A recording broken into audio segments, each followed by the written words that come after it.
When I first wrote what I was going to say today, I was like, okay, how do we decrease the time that we have to stand up here and listen to the mayors? And I decided we didn't want to do that. I'm not going to take all day. I'm going to be very brief because why we're here today is the communities and who's contributing to the communities, and I think we're going to best hear from those who are going to be speaking today.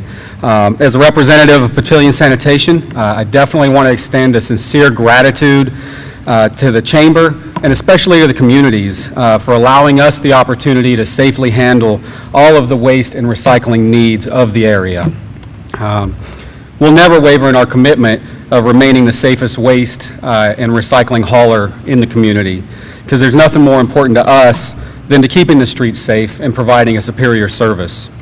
Papillion Sanitation is definitely honored today to be the presenting sponsor for this event, and we look forward to our future partnerships. Thank you. I'd like now to introduce our first mayor of the day, Mayor Rita Sanders. Mayor Sanders is currently serving her second term, representing Nebraska's third largest city. She was first elected in 2010 and is honored to be the second woman to ever serve as the mayor of Bellevue.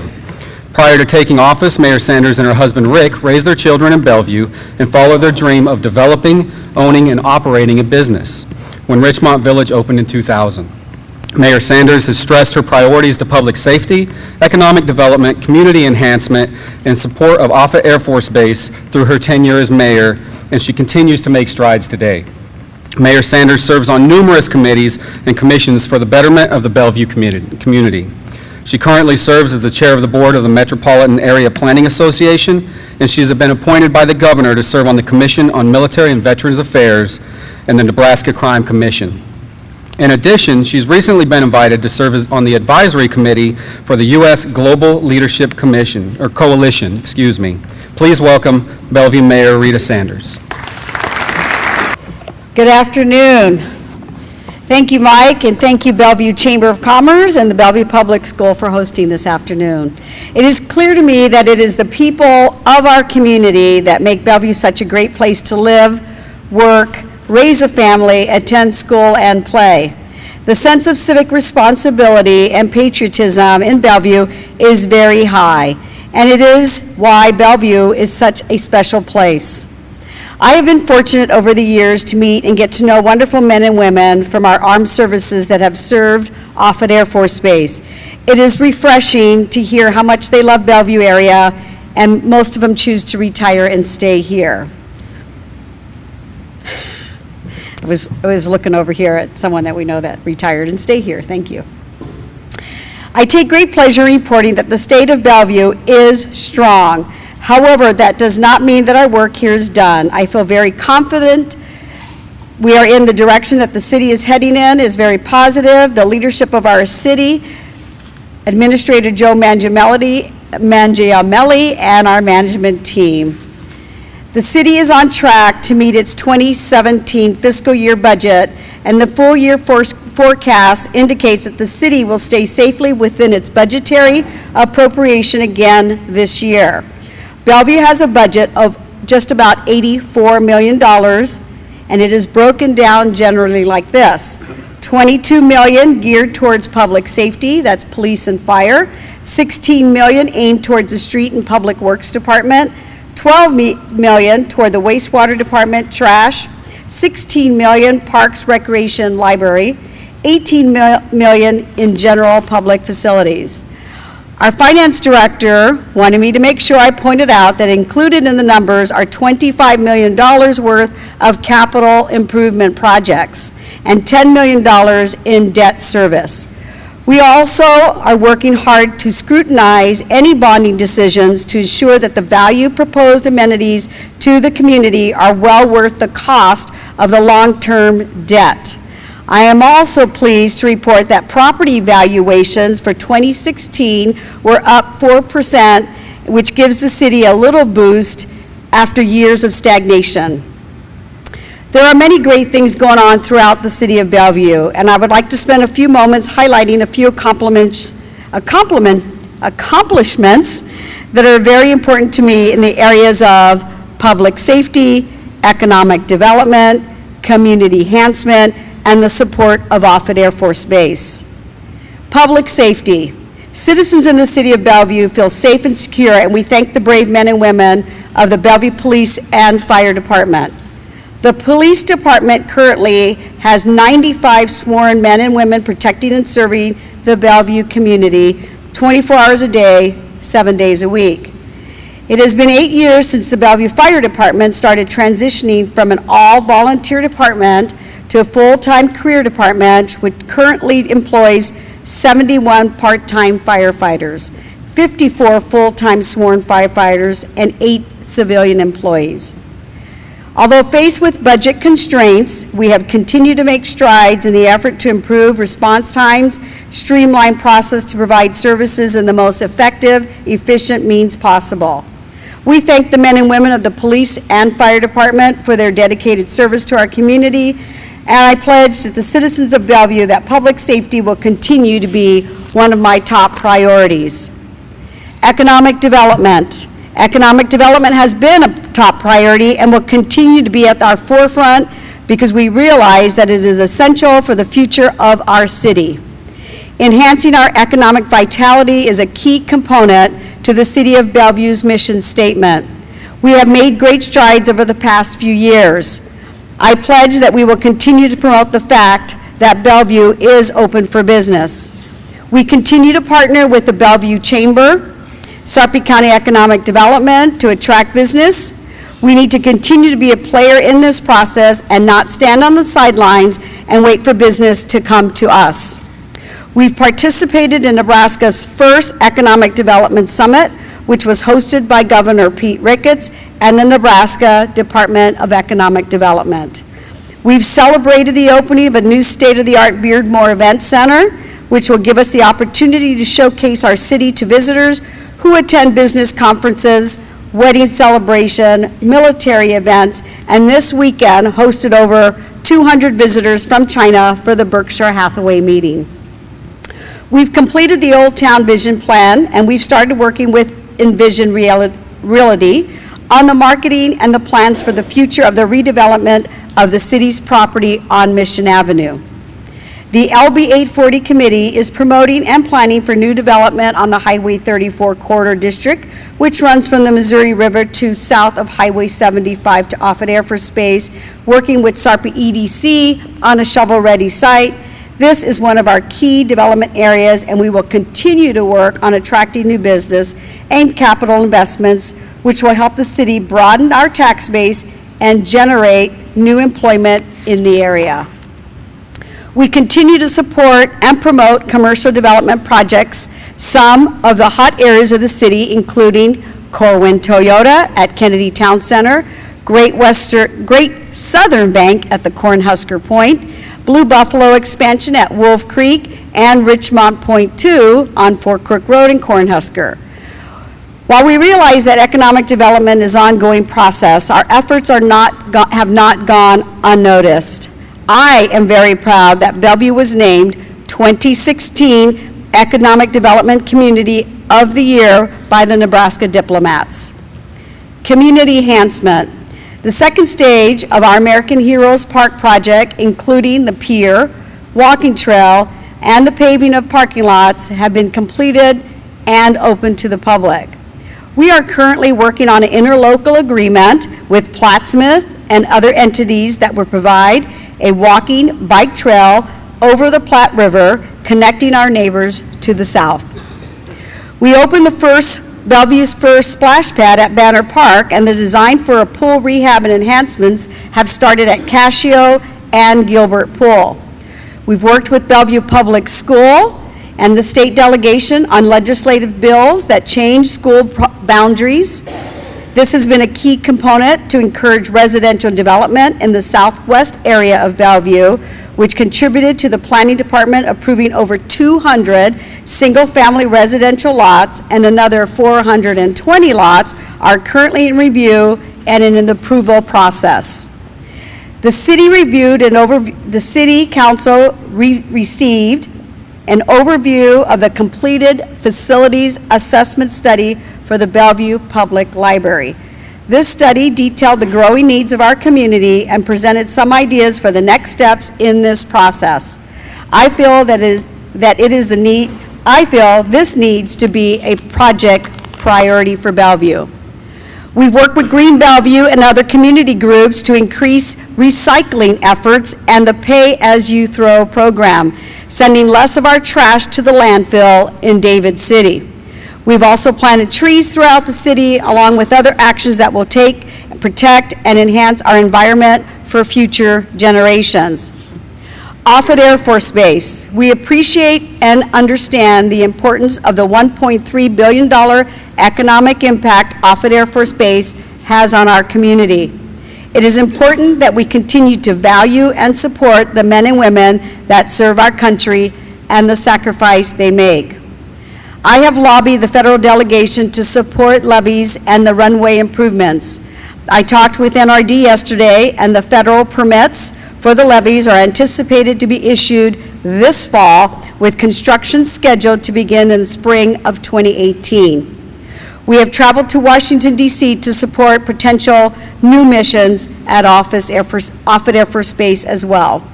Worked closely with Offutt Air Force Base with other local jurisdiction on the implementation of the Offutt Joint Use Study.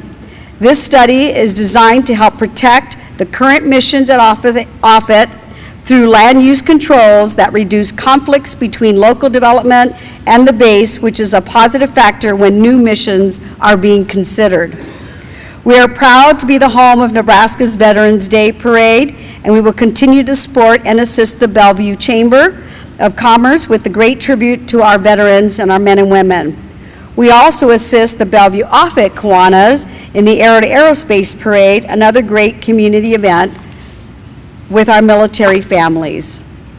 Philanthropic Bellevue. In my time as mayor, I've realized how important volunteers are to our community, and I feel it is very appropriate that we brought back the Volunteer Appreciation Dinner to recognize the hundreds of volunteers that spend thousands of their own time and money to serve on one or more of many cities' boards, commissions, or groups that help Bellevue grow and prosper. I would also like to spend a few moments to mention a new foundation that make a few foundations that make the difference in the lives of the Bellevue citizens. The Bellevue Community Foundation was formed through our strategic planning process with a mission to ignite passion, inspire action, and create capital to invest right here in Bellevue. And thanks to the annual football event and the generosity of our many businesses and families throughout the area, the foundation has given over $150,000 to a number of projects and organizations that benefit people right here in Bellevue. Watch for this year's event, the Tailgate Party. Invitations are for November the 18th. We are also very proud of the Bellevue Public Safety Foundation and their efforts to provide the police and the fire rescue department with the supplemental resources needed to enhance the quality of life for all Bellevue residents. My goal for 2017, as we move into 2017, I want to assure all the residents of Bellevue that public safety will continue to be our first and foremost concern for our city. We will continue to maintain the safety of our citizens by doing all we can to keep crime low in your city and the Bellevue metro area. We will continue to work on our goals that have been set through our strategic planning process and focus on three distinct initiatives. 1, continue to pursue economic and community growth. 2, continue to increase efficiency and effectiveness in all our city operations. 3, to continue to promote comprehensive financial planning. Lastly, we cannot accomplish all of these items and prosper as a community all by ourselves. At City Hall, we will continue to build and foster relationships with Offutt Air Force Base, the school systems in our city, Nebraska Medicine Bellevue, Bellevue University, the Bellevue Chamber of Commerce, Sarpy County, the Papio River NRD, the state of Nebraska, and many other groups, organizations, neighboring cities, and individuals, while continuing our strong working relationship with our federal delegation in Washington, D.C. Thank you. I would now like to introduce to you our second mayor of the day, Mayor Doug Kindig. Mayor Kindig has served as the mayor of La Vista since November of 2005, with his current team lasting through 2020. Prior to serving as mayor, he served on the city council for 5 years and in a variety of positions on various city boards and commissions since 1994. Mayor Kindig currently serves as the president of the Metropolitan Area Planning Association Board of Officials, as well as serving on many other local boards. Please welcome La Vista Mayor Doug Kindig. Well, good afternoon. Appreciate the opportunity to be here today, talk a little bit about La Vista. I wanted to keep my bio short so I could stretch the time that I get to talk. So it's very busy being mayor. I've been lucky enough to be the mayor for 12 years. In that time, La Vista's changed quite a bit.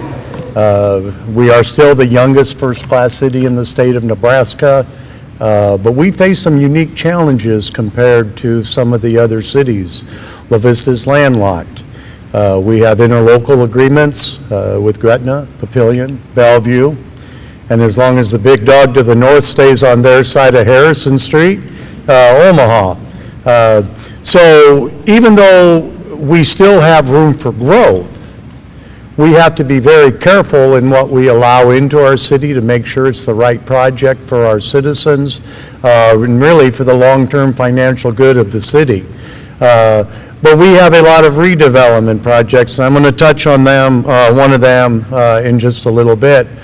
As far as the city goes, I'm very fortunate. I've got a very experienced city council that has served for many years. Now that can be good and that can be bad because not always do they bring fresh ideas. But I'm very fortunate that my city council governs for the entire city, not for one specific neighborhood, not for one agenda item, but for the overall good of the generations to come. That's the one thing that I've really tried to instill, not only in them along with their help, but along with my staff, is that the decisions that we make today will affect generations to come when, to be honest, hopefully I'm sitting at the McDonald's having coffee with some friends saying, you know, I had something to do with that. That's really my goal. How does the city of La Vista get there? We try to engage our citizens as much as possible. But before we do that, we have to have a very clear direction on what we want to present to them. Just last weekend or 2 weekends ago, the city council staff and myself went through a 5-hour strategic planning session to try to set the goals for the next 3 years. La Vista's got many major projects, from the 84th Street to the multi-sport complex to really just running the day-to-day operations of the city. So we needed to sit down and we needed to make sure that everybody was on board with the direction that we set. Obviously, some things take a financial commitment. So staff will take that information, they will go back, they will see if there's a budget item that needs to be attached to it. But then what they will also do is that they will start to set up meetings with our citizens to engage them, because that is who we represent. One tool that we use is the National Citizen Survey. We do that on about a 3-year to 4-year schedule. And really, it's just to check in with the citizens to see if we're doing what they want to do and if we're doing it in a good way. I'm happy to report that, and we got a great response from our citizens on this. 90% of La Vista residents rank the overall quality of life in La Vista as excellent or good. 94% of the citizens recommended, they would recommend to their friends, to their family, that living in La Vista is a good thing. And 4 out of 5 residents still plan to live in La Vista in the next 5 years. It also gave us some valuable information on how our departments are performing in the citizens' eyes. The Park and Rec Department probably didn't get a glowing report. Not bad, but the whole idea of the survey is not only to hear the good, but to see where you can improve. And the Public Works Department, or the Park and Rec Department, one thing that we heard was that a lot of the citizens didn't know what programs we had. So we have a communication issue. They also didn't think that some programs that were offered fit the needs of our population, especially our growing senior base. So with this information, that department will go back, they will review their programs, and I would expect changes coming very soon. So again, citizen participation and listening to each other has put La Vista in very good shape. Fiscally, we are as strong as ever. Our Moody's rating is higher than it's ever been. We've taken on a tremendous amount of debt and continue to look at things that we will have to bond. And we've been assured that our Moody's rating will stay high, that we are financially sound. The departments in the city, again with the National Citizen Survey, are evaluated on a yearly basis, not only for staff, but for efficiency. We'll continue to do that. I'm very happy that we have a succession plan in place for most of our department heads. Mayor Black will attest how important that is to have. But the one thing that La Vista's done before I get into 84th Street is you're going to hear most of the mayors today talk about working with other communities. It is so important in this time of limited revenue to be able to partner with other government entities to get the most bang for your buck and to provide the best amenities for our citizens. A couple of examples, even though they've been there for a while now. La Vista was the first to enter into a partnership with Metropolitan Community College. We wouldn't have got the library that was built without the help from Metro, and Metro, vice versa, wouldn't have had such a beautiful campus if we weren't at the table. A couple of years ago, La Vista needed fire protection. We went to the city of Papillion, we had talks, and we figured out that by merging with Papillion, not only provided our citizens a cost savings of over $1 million a year, but provided just as good a service. And it didn't cost the city of Papillion anything. It's been an absolutely great partnership. I have not heard one complaint. So we continue to look for those partnerships. I'm happy to announce that Bellevue has now joined the fold again of the United Cities of Sarpy County, which is our lobbying group of the 5 cities in Sarpy County. Because of the numbers that those 5 cities bring, we have a very strong voice in Lincoln. One of the things I was asked to talk about today is the challenges that we might see. Well, the challenges we might see is Lincoln. Obviously, there's political leaders that want tax reform, which we all want the best price for the best product. But we're not sure where they're going to land on that. If they're going to restrict our property tax, which I find quite ironic because the state doesn't do property tax, local government entities do. But that's where they want to weigh in on. A growing community, which we all are here today, costs more than a community that's not growing. And I'll tell you that I asked the governor when he was bringing his tax reform bill, and he wanted to limit our budgets to a 3% growth. And I'm a supporter of Governor Ricketts, but it doesn't mean I agree with him on everything. I said, Governor,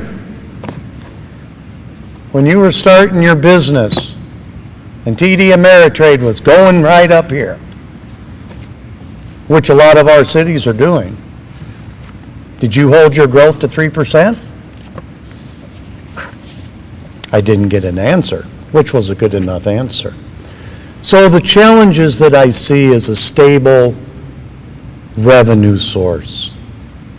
I've mentioned that we go through our departments and look for efficiency every year. And that control has to be kept at the local level. Real quickly, I want to touch on 84th Street.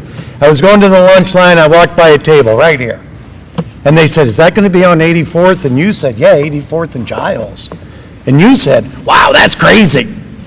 It's crazy good. That development is about a $250 million project. I handed out some pretty pictures. They tell many more words. They're more descriptive than what I can do. The city passed a half-cent sales tax a couple of years ago that is specifically has to be spent for our 84th Street redevelopment. We've transformed our golf course into a regional park. It's all happening right now. The lake down there will be a little over 4 acres, walking trails, educational stations, maybe paddle boats, amenities for the public. Up above, Chris Erickson and City Ventures is bringing us a multi-use project that will include apartments, retail, corporate, many restaurants, many bars. The first 6-story building permits came in a week ago. I would expect him to start that construction on that building within 2 months, with the second 6-story building starting right after that. Probably 5 to 6 buildings going up this year with a completion date. Some of them may be Christmas of 18, more likely spring of 2019. We are TIFing that project, so they do get a kickback on their property tax. If you, to qualify for TIF, the project has to be substandard and blighted. I said I've served for mayor for 12 years. Walmart has announced that they were leaving about 12 and a half. So I lived a nightmare, I can't put it any other way, for about 12 years before this project came along. It wasn't in our control, but I was going to take responsibility for it. So when I heard that comment about that's crazy, yeah, it is. Pretty cool too, though. It's going to provide a long-term tax base for the city of La Vista for years to come, along with our Southport development, our hotel taxes, our sales taxes, our occupation taxes, provides a revenue source for those generations that I talked about. You didn't hear me say property taxes. None of us like to pay them. But you know what the citizen survey showed? About 3% of the people said high taxes was an issue in La Vista. If you can provide good amenities at a fair price, look for partnerships, look to share revenue with other entities, the citizens will appreciate that. I appreciate the time you've given to me today. Thank you very much. I'll now introduce our third mayor of the day, Mayor David Black. Mayor Black was elected to office on November 2nd, 2010, and re-elected on November 4th, 2014. Prior to his election, Black served as mayor by appointment for 17 months, first taking office in July 21st, 2009. Prior to being mayor, Black served on the Papillion City Council as president and represented Ward 3 from December 2006 to July 2009. He also served on the City Planning Commission from November 2003 to December 2006. In his professional life, Black works as vice president and commercial lender for Pinnacle Bank. Outside of work, Black was a founding member of the historical downtown Papillion Business Association and is very involved with Sarpy County Chamber of Commerce, serving on the Government Affairs Committee. He is also active in the Nebraska League of Municipalities and the United Cities of Sarpy County. Additionally, Black is a member of Grace Life Bible Church and volunteers with Nebraska DECA as a Metro and State Judge. Black graduated from Ralston High School and received a Bachelor of Science degree from the University of Nebraska at Omaha in Management and Organizational Behavior. Black has resided in Papillion for more than 20 years with his wife, Renee. Please welcome Papillion Mayor David Black. To Doug's point, I wasn't sure that whole bio was going to get in there, so I apologize. The other two are a little more articulate than me, too, so my style is rambling, so I feel sorry for you. But I've got a handout purposely, part of that is just to keep me on task, but hopefully some takeaways, talk a little bit about where we've been and some of the challenges.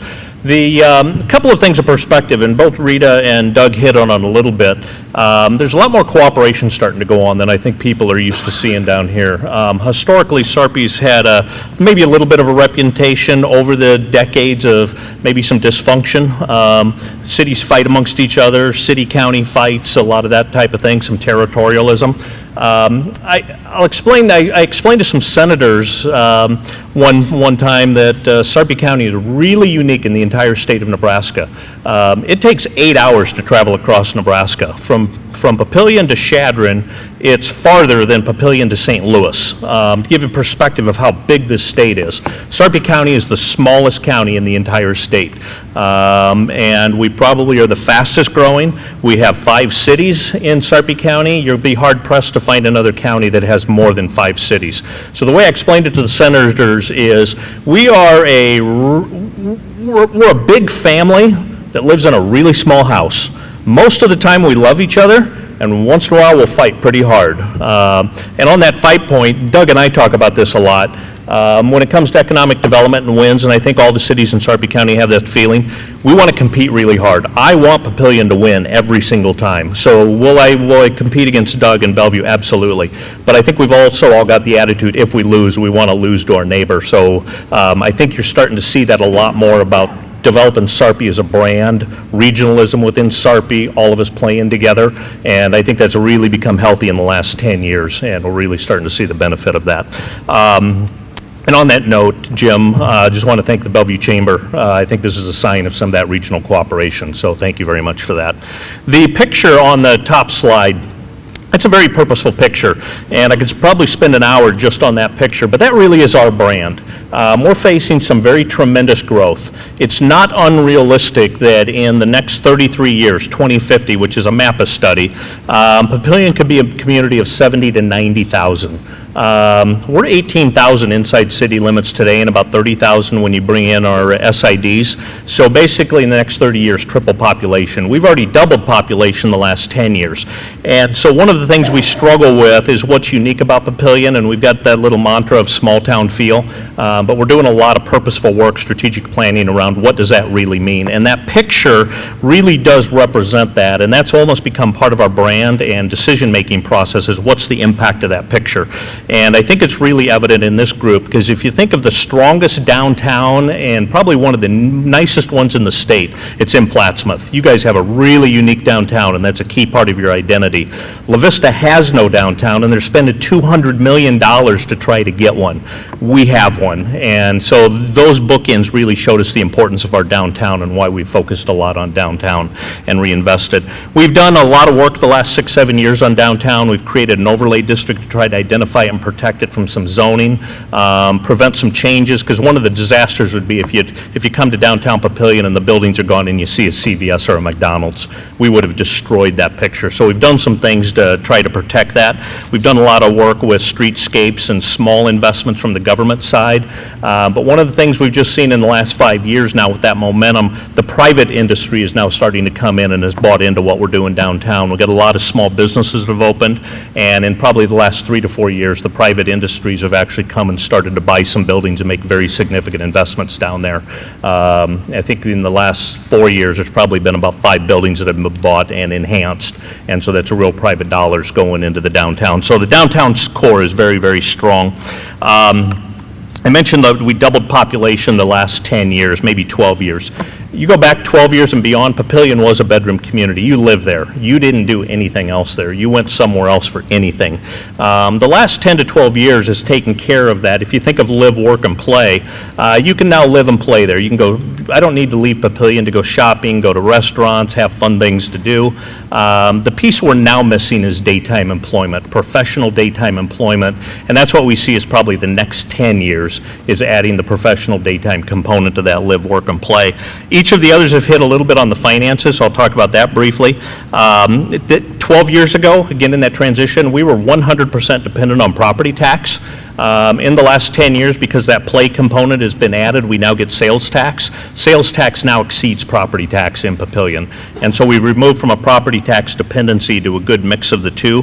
And with all of the growth we've had, Doug mentioned growth is very, very expensive. We've actually been able to hold our property tax levy that entire period. And in the Douglas-Sarpy County area, we are the lowest, from the city portion of the levy, we're the lowest levy in the entire, in that region, and that's been consistent. That's because we've added that sales tax component. Some of that's through the partnerships Doug mentioned. We're finding some efficiencies, and both of them have mentioned bonding and that type of thing. We just had our Moody's rating reiterated about 2 months ago, and we were held at investment grade bonds as well. So a lot, very, very strong financially. Jump to the next page. It's just some of the major projects we have going on. Metro Community College, Doug mentioned, they've made a very large investment in Sarpy County. They just bought a quarter section of ground a couple of years ago for their next campus. That's at Highway 50 and Highway 370, and they're doing strategic planning now to figure out what they're going to put on that campus. We've got the numbers dated, but we've probably got about 250 houses that are actively in the building process right now. Very hot area for that. We had the major announcement about Facebook. I'll talk about that in a second. And I mentioned the daytime employment, recruiting headquarters down is our next 10 years. We're already starting to see that occur. Thrasher just doing some consolidation and having some major growth, and they are building the headquarters right now. We're doing a lot of investment in our park system. I'll talk about that in a little bit. But then on that business side, if you're familiar with R&R Realty out of West Des Moines, they're probably the largest building owner square footage in Iowa, about 6 million square feet they've got under control. That probably makes them the largest in Nebraska and Iowa. They recently bought about 40 to 60 acres at Highway 50 and 370, and based on their plat, if you make some assumptions, it's not unrealistic that they're probably going to be doing about 1 million square feet of industrial flex, bringing a lot of employers down to that area as well. We've been working with the county on the road system. 72nd is now going to be paved from Capehart to Platteview Road. And so that being the center of Sarpy, that'll start opening up a lot of that ground for farmland once we figure the sewer solution.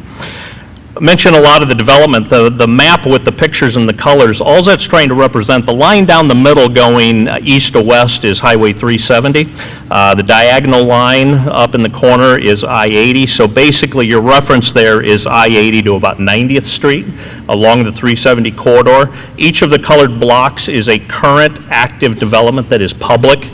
So we've started something in the official process. These are not speculation or ones that are being worked on. Vast majority of that is residential. And so while we're chewing up lot inventory, we're also bringing a lot online from an inventory perspective. In that little corridor between the body of water that's there at the top, the second one in the middle is Prairie Queen right by Warner Park. Between there and the east side of that map, there's 2 more NRD dam sites going in for flood control projects, and those have been approved for funding, and we should start working on there. The next page is just a picture of Facebook. I'll talk about that just for a second. The public announcement was the building you see there, which is that H-shaped building. Each long leg of that is about 450,000 square feet, and then the connector of the two to make the H is about 45,000 square feet for an administrative building. This would be their 9th data center worldwide, and every data center they bring online has higher technology than the one before. So other than military and government type installations, this is probably one of the top tier from an advanced technology perspective in the world. It is 100% energy renewable. They signed an agreement with OPPD that every kilowatt of hour that this data center uses, OPPD would have created that from wind. They haven't announced where that wind farm's going to be, but if I had to speculate, it'd probably be up in that O'Neill verdigris area is probably where that wind farm will be. So they'll build that new. It's about a $17 million investment by OPPD. So the utilities are huge partners. What was not announced, and it's not formal, but if you read the plat that was submitted and make some inferences, this building's about 1 million square feet. It's not unrealistic that they may be doing 3 million square feet. This building is be about 1,000 construction jobs through 2020. And if this goes well, as soon as this one's open, they'll probably start on that next one. So that's about 1,000 construction jobs for 6 to 7 years at full build out. I see the press is here. Don't quote me on that because it's pure speculation. The picture at the bottom is our community center. I think Doug mentioned the LB 840 sales tax, not LB 840, but the sales tax, the extra half a cent we can do.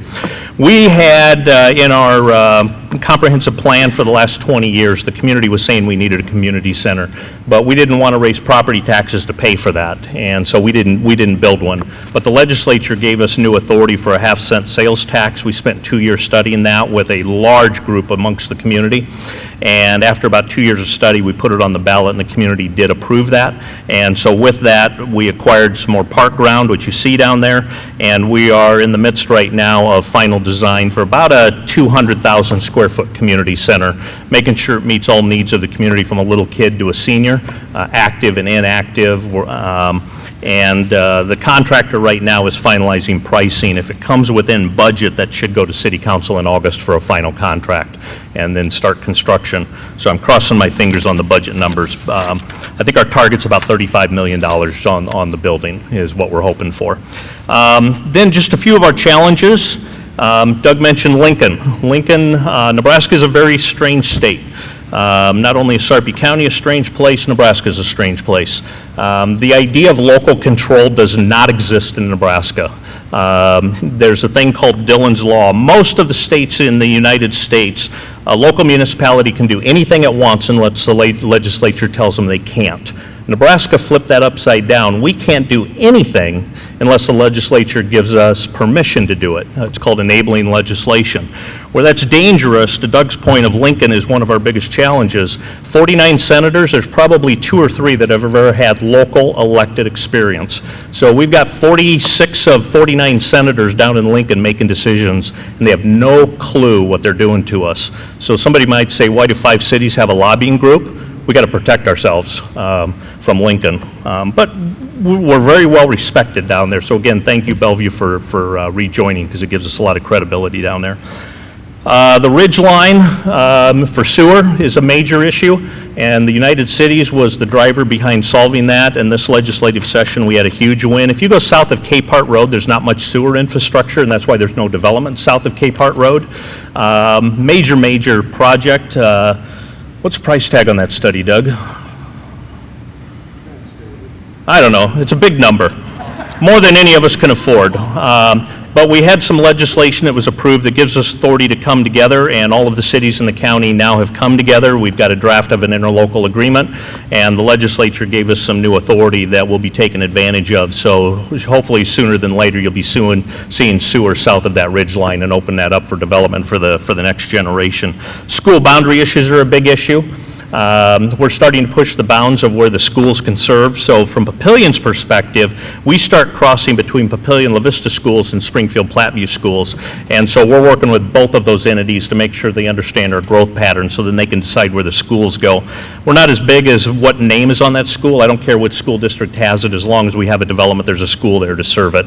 And so we got some good cooperation going there. I'll just wrap up. One of our recent challenges is I'm losing my city administrator. He's going to be the administrator for the county. So if anybody wants to be an assistant city administrator, the posting is up now, and I am taking applications. Chris Myers was the assistant, and I'm going to be making her the official administrator, and that'll be on next Tuesday's ballot. Then I think the only other thing, just to reiterate sales tax, because we keep hearing where property taxes are an issue and they're too expensive. From a municipality perspective, and I think I'm talking of all of us, look at your property tax bill, 65% of that goes to the schools. And then the rest of it is shared by about 5 different entities. And so we actually are a small part of that. In Papillion's perspective, we offer all the services we do, and for a medium-sized house, you pay more for your cable television than you do for your property tax. So we like these opportunities to defend ourselves once in a while. Thank you. Final introduction will be for our 4th mayor of the day, Mayor Paul Lambert. Mayor Lambert grew up in rural Murray and attended a one-room country school. He attended Nahaka High School and with 27 other classmates, played 8-man football, and went on to play at Wayne State College until a knee injury forced him out of the game. Lambert was elected to and served on the Plattsmouth City Council from 1999 to 2004. He became mayor in 2004 and served until November 2010, when he accepted a governor's appointment to represent the 2nd Legislative District in the Nebraska unicameral from November 2010 through 2011. He was re-elected mayor of Plattsmouth in November 2014.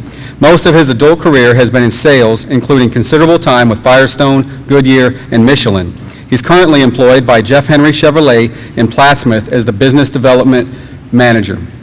He has achieved many accomplishments as mayor, including Economic Development Certified Community 2010, Governor's Showcase Community of the Year 2011, Nebraska Diplomats Outstanding Community of the Year 2011, completed EPA Clean Water Act mandated sewer separation project 2.5 years ahead of schedule and substantially under budget, and American Planning Association Nebraska Chapter Implementation Award for Plattsmouth Downtown Revitalization, February 2017. Please welcome Plattsmouth Mayor Paul Lambert.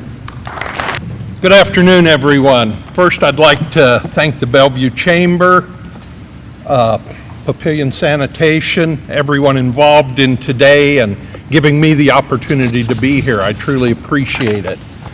I am from Cass County. I'm not a Sarpy County town, but I'm here with two of my brothers and my sister. We're all a family. We all work together. We have common goals.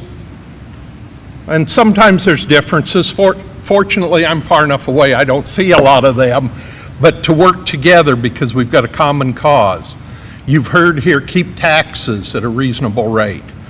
Everybody loves lower taxes, but what services do they want to give up? Nobody wants to give up services. So our job is to do the best we can, and I applaud my sister and brothers here for the work they've done, the things I've learned from them, and the things we do together to keep taxes reasonable. Very fortunate in Plattsmouth. I have a very pro-government governing body and administrative team that want to grow and encourage economic development. Sales tax dollars, as you've heard, are very important.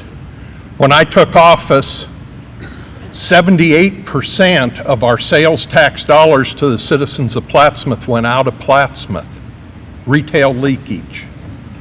One of my jobs was to bring business and opportunities to Plattsmouth, and that all comes with jobs, because if you work in Papillion, La Vista, Bellevue, it's easy to grab the groceries on the way home or whatever close to your work. I needed to get those people working in Plattsmouth and doing the retail purchasing in Plattsmouth to get my sales tax dollars where they needed to be. I hate to steal from my brothers and sisters, but I need the money. We now have increased our local sales, retail sales by 35%, and of Cass County, we are 65% of the retail sales, the Plattsmouth area. And to take advantage of the growth that we see, the potential that we see, because we all know we're going to meet one of these days. Maybe not my time, but Plattsmouth, Bellevue, Omaha, we're all going to be, the river's going to be the only thing in between us. In 2010, I got a letter from the EPA that I can still remember the feeling that I had in my stomach when I opened it. Unfunded mandate. You do this, there's no federal dollars, $3.5 million. And this is a community of 6,500 people. You can do the math, that's quite a little bit per person. We had to separate our sewer and our stormwater systems. There's two communities in Nebraska that have to do that. Plattsmouth, and you know what Omaha's going through at the present time. We got a lemon, a real lemon then, but we were fortunate enough, the taxpayers, the voters joined us, and we made lemonade out of it. They increased our sales tax, took the sunset, the end of our 1% sales tax off, and added another half cent. And we did that with 68% of the vote. The people were looking ahead at what we could do. So when we did the sewer separation, we tore up our main street from one building clear across the street to the other building. Redid all of Main Street. Put in some nice little flower beds. They're irrigated, easy for our people to take care of. Put some knockouts on the corners so when the pedestrian was walking across the street, they weren't exposed to traffic nearly as much. And just did a lot to keep the look of the 1880s Main Street. We've got beautiful ornamental light fixtures, street lights with LED bulbs in them. We've done a lot with that. And with that, by the end of the year, end of summer, they tell me, Plattsmouth will be the first community in the state to have all their streetlights LED. We're going to that. We love our history. We love the 1880s Main Street, but we look at the future. There are a lot of things going on. Highway 75, that's going to make this family even closer. We're going to be working together. Development's going to come, and as I say, the Platte River's the only thing that's going to be the separation. Highway 75 right now, till the summer of 19, is a challenge. But we saw when it was originally done, the growth that we saw. Woodhouse Ford, Baumgar's farm and store, Hy-Vee, a jewel for us. Little Caesar's Pizza's come in, Scooter's Coffee, Starbucks. Just recently, a new Casey's was built along Highway 75. We are growing in Plattsmouth. We're doing a lot of things and trying to do them right, cooperating with the rest of the family and learning from what they've done that have been so wonderful feats that you've seen here in Cass County. Because I can look, and what you guys went through 15, 20 years ago, I'm going through, or I'm going to go through. And tax increment financing was mentioned, TIF. That is something that we've used. You've got to use it very cautiously. And here again, as alluded to in Lincoln, they don't understand it. There's always bills trying to kill it. But we have 4 projects. We took land that is, the base valuation was $162,000. That's this land if it never changed. That's what we would get. Current valuation, we are up to $12 million with the growth that's coming to this, the Hy-Vee property. One thing we've done, and it's not real common but is acceptable, we TIF'd a housing project. When Hy-Vee came to Plattsmouth, they made a point to their managers. They said, find homes in Plattsmouth. We want you to live in the community. They couldn't find homes. They went out to the lake communities. They went out to Copper Dollar Cove. They went down to Beaver Lake to find homes that suited them. And we took note of that. So we started working. We've worked with Melvin Sudbeck Homes. We're going to put in 160 homes in excess of $218,000 a home to bring housing to Plattsmouth, where we would get people, the young families starting out, they would live in Plattsmouth. When they got a little more substantial financially, then they would move to nicer homes, whether it was a lake community, maybe Papillion, maybe La Vista, maybe Bellevue. We were losing the people when their buying power and their earning power was getting at the greatest point. We are working to change that. We love the other communities, but we want to win. I want to make Plattsmouth a better place. One thing I just have been working on, and we'll finalize the end of this month, we had a lake or a riverfront development that several years ago, it was when I was in the legislature, didn't work out. There were some lawsuits, and the people, the mayor and the city council, city administrator decided we'll buy that lakefront or that riverfront property, because if they hadn't done that when the lawsuit was over, they were very confident they were going to win, but what would they have had? Some attorney fees and that's it. So they purchased the property, did away with the lawsuit, and we just recently, as I say, the end of this month we'll close finally on it. It's going to be an RV park. Some lots will be sold. There'll be about 50 of the 151 lots will be sold. The rest will be leased. We're looking at that as a great use for the property and something that's going to be good for the community. And my goal, and I've talked to City Council, I think we will get it done. We will make it possible for the ATVs, golf carts, whatever, to come up to our main street, which is less than a mile away, Go to the grocery store there, the local store, on certain routes that we will restrict. But if you're down there in your RV and the brother-in-law and the sister and their 6 kids are call up and they're suddenly coming down, run up to the grocery store, get the hot dogs, do whatever, take them up to one of the restaurants on Main Street, and that will help keep our Main Street alive, because like every city, development is coming on Highway 75. And all the new businesses basically are on 75, the big ones, the Hy-Vee, the Casey's, the Woodhouse Ford, the Baumgars. So I am working hard to keep our downtown the jewel of our community. It's beautiful. We've invested close to $8 million, private and public money, in our Main Street with the sewer separation, everything else we've done. And with CDBG funds, we are working on the facades of the buildings, which takes public and private money both to do. But our Main Street is what draws people to Plattsmouth, and we love that. We love people to come. I would encourage anybody that from here that hasn't been down to Plattsmouth. I hear people say, oh, Plattsmouth, that's clear down. We're 8 miles away.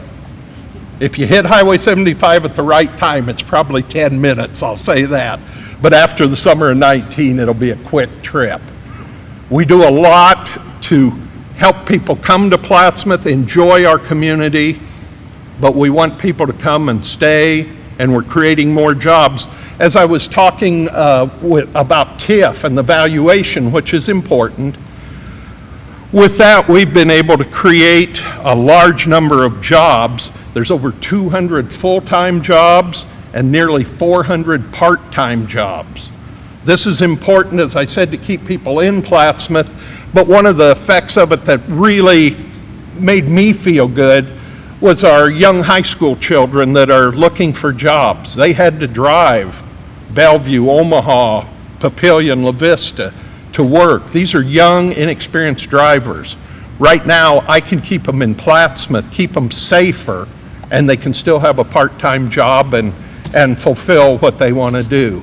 And I think that's very important, and it's a byproduct that we really don't think a lot about, but if you hear often enough on the news about young experienced drivers and accidents they've had. So to me, that's very important.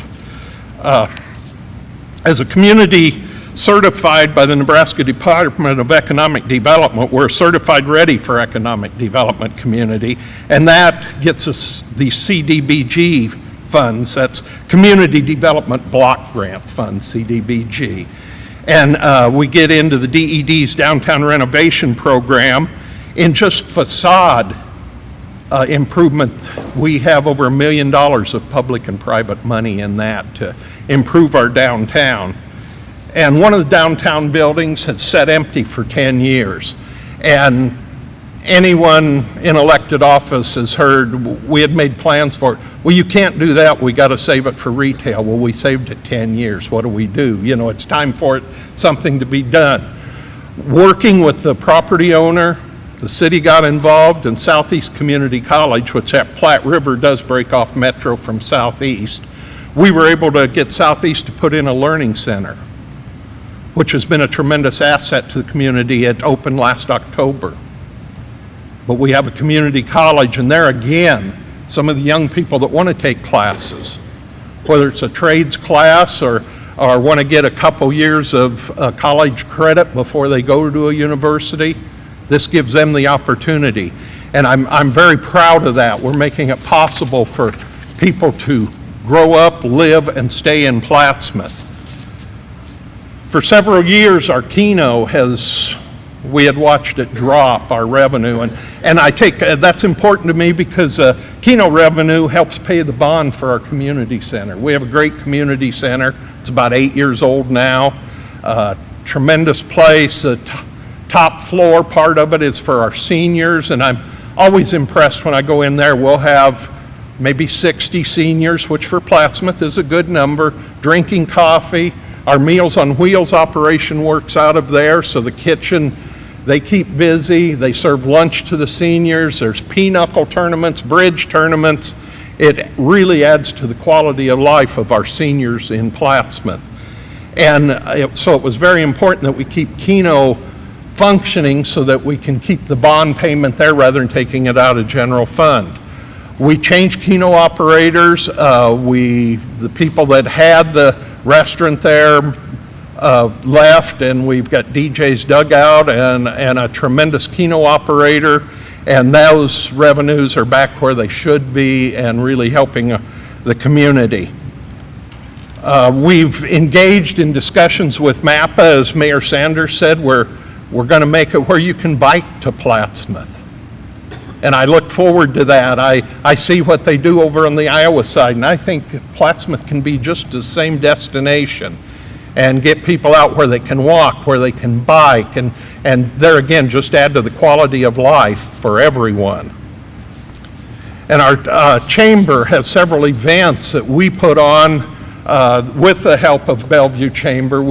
Great cooperation there, and Jim, I truly appreciate your leadership and the way you and your staff work with us. But next month, we've got the first annual Nebraska Food Truck Wars. We've got over 20 trucks signed. Main Street will close. If you've been down to our car show, it'll be just like that. There'll be a band, place to dance. We have an entertainment venue. We also will have, $1,500 for the winning food truck. Right now, we've got registrations from Des Moines, Omaha, of course, Gibbon, Nebraska, Kansas City. So that's going to be a fun event. If you make it down June 24th, we'd love to have you come down. Also, we have the car show, which is a premier car show in the area. Last year, we had over 700 cars. That's the first Friday of October. We also have our Harvest Festival in September. We're still small town in that way, but we're moving forward and growing. And as I think Mayor Kindig said, you know, when you're done, when I'm sitting back in the coffee shop, I hope I can say I'm part of that. Or when they take me on my final ride, the place was a little different because I was there a little better. And that's my goal. And I am very honored to be here with you folks to have Plattsmouth be a part of this. And if you ever have any questions, concerns, or want to come and enjoy our downtown, please do that. Thank you very much. Again, I want to thank everybody for coming out. It's the Bellevue Chamber of Commerce and its Government Affairs Committee. One of its primary goals is to enhance a pro-business relationship, not only within our own community, but in surrounding communities and off at Air Force Base. We hope events like this will help further those relationships, so hopefully we'll see more of these as we move along. But again, I want to thank our fabulous four mayors, if I can give them a round of applause for spending the day with us here. As well as Papillion Sanitation. Without their sponsorship, again, events like this wouldn't be possible. So Mike, you and your team, thank you.